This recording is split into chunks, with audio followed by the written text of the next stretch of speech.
Russia's Far East region is prone to be a key topic of discussion during the Indian Prime Minister's visit to Moscow. Although the Far East is underdeveloped with extreme weather, the region is of great strategic importance.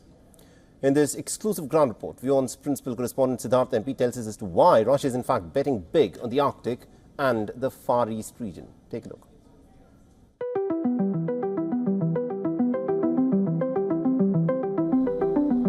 The Russian Far East is as remote as it is vast. For context, the Russian capital Moscow is over 6,000 kilometers away from the Russian Far East region. In terms of time zones, Moscow is 9 hours behind. Extremely cold weather, endless expanse of ice and sparse population makes it one of the least developed regions of Russia.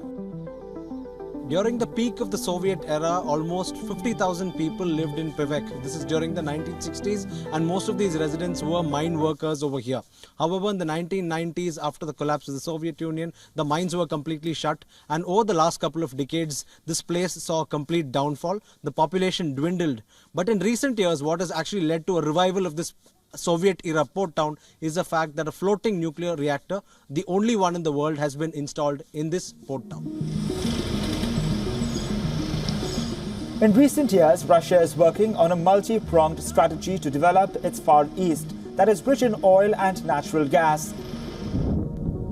Much of these reserves are under frozen Arctic ice, but accelerating global warming and climate change is melting its ice and opening up the region for exploration.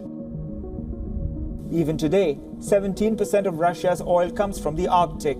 By 2035, this figure will reach 25%. Likewise, 83% of Russia's natural gas comes from the Arctic. Such vast energy resources are proving enormously crucial for the Russian economy amid Western sanctions. Now a floating nuclear power plant is breathing new life into the Arctic port town of Pevek. More workers and engineers are coming in. Lured by higher salaries than in Russia's bigger cities, Russia is hoping to make the Arctic port towns and the Far East a hub of energy exploration and exports. Moscow is working with India, China and the UAE to build massive shipping ports in the Far East. For instance, Russia and India have already established an eastern maritime corridor between Russia's Vladivostok in the Far East and the Indian eastern ports in Chennai, Odisha and Kolkata. Russia exports crude oil, fertilizers, coking coal and liquefied natural gas to India at lower costs along this shorter route.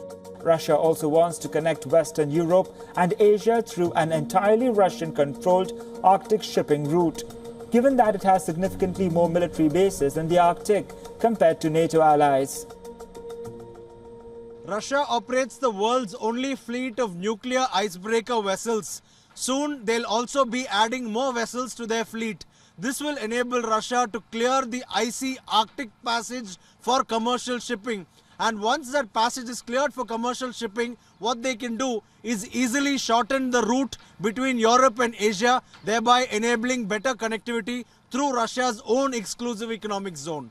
With video journalist Ajit, Siddharth MP, WION World is One from Pevek in the Russian Far East. For all the latest news, download the WION app and subscribe to our YouTube channel.